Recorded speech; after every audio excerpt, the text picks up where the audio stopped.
Number 30 देखिए, इन Mendeleev periodic table, इसके लिए आप एनसीईआरटी में अपनी NCERT book page number 83 table 5.4 को खोल लीजिए, उसमें ग्रुप नंबर 8 देखिए मेंडलीव पीरियोडिक टेबल में, ये हमने बना रखा है ग्रुप नंबर 8, ठीक है,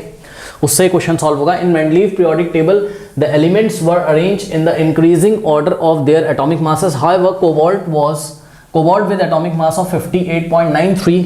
AMU मतलब atomic mass was placed before nickel having atomic mass 58.71। अब ध्यान से चेक करो बच्चों,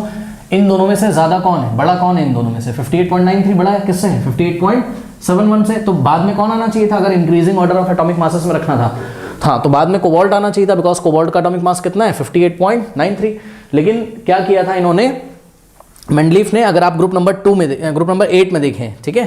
अपनी एनसीईआरटी की बुक खोलिए, टेबल नंबर 5.4 में देखिए पेज नंबर 83, ठीक है, तो लेफ्ट से राइट आप चलोगे तो एटॉमिक मास इंक्रीज होना चाहिए था, लेकिन ध्यान से चेक करिए जरा, ये देखिए कोबाल्ट का 58.93 है और निकल का 58.71 है, तो ज्यादा वाला इन्होंने पहले रख दिया और जिसका कम है उन्होंने बाद में रख दिया। तो ऐसा इन्होंने इसलिए किया था, इसका रीजन हमें बताना है क्वेश्चन में, पढ़िए जरा क्वेश्चन कह रहा है give reason for the same, ऐसा उन्होंने क्यों किया, ठीक है, वैसे करना तो नहीं चाहिए था लेकिन उन्हें मजबूरी में ऐसा इसलिए करना पड़ा बिकॉज उन्होंने ये भी तो बताया था ना कि सेम जो कॉलम होंगे उनकी जो केमिकल प्रॉपर्टी होगी वो क्या होगी, सिमिलर होगी, ठीक है ना। तो उन्होंने क्या देखा लैब में कि कोबाल्ट और ये जो रोडियम है RH, ओके, कोबाल्ट और रोडियम इनकी जो केमिकल प्रॉपर्टीज हैं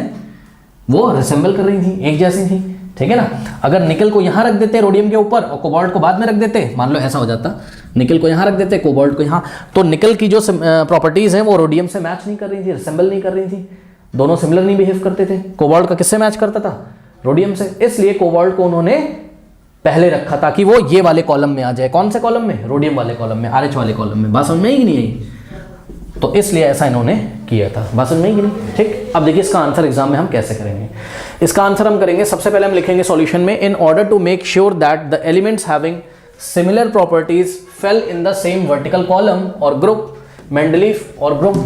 Mendeleev placed a few elements in the wrong order of their atomic masses by keeping the element with high atomic mass first and the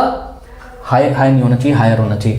with higher atomic mass first and the elements with lower atomic masses later, ठीक है। तो हमने देखिए reason पहले ही बता दिया, क्या दिमाग में आया उनके, क्या श्योर करने के लिए, ये श्योर करने के लिए कि केमिकल प्रॉपर्टीज क्या हो जाए, similar properties,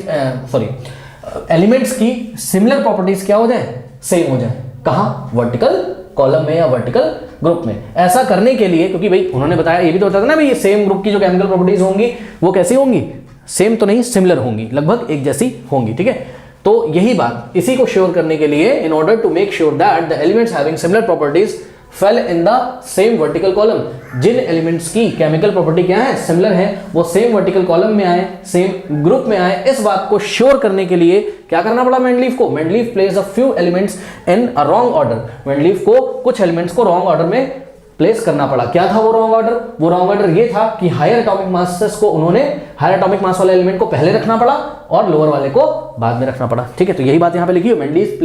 Mendeleev placed a few elements in the wrong order of their atomic masses, keeping the element with the higher atomic masses first and the element with the lower atomic masses later, okay।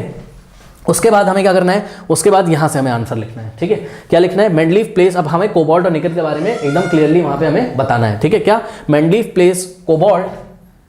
फिर bracket में लिखना है having higher atomic mass 58.93 कर लीजिए इसको,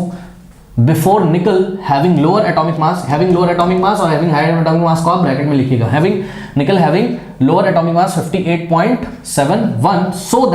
so that what, cobalt का symbol लिखा मैंने capital C small o, cobalt होता है capital C capital O, carbon monoxide होता है, ओके। तो कैपिटल C स्मॉल o लिखना, कैपिटल O मत लिखना, so that cobalt could be in the same column of what, RH, of rhodium, which closely resemble it in its property, okay. मतलब ये जो rhodium है वो क्लोजली किससे रिसेंबल करता है, कोबाल्ट की प्रॉपर्टी से, इसलिए कोबाल्ट को रोडियम वाले कॉलम में रखना पड़ा, और ऐसा करने से एटॉमिक मास का जो इंक्रीजिंग ऑर्डर है वो डिस्टर्ब हो गया। बात समझ में आई कि नहीं, ठीक है ना,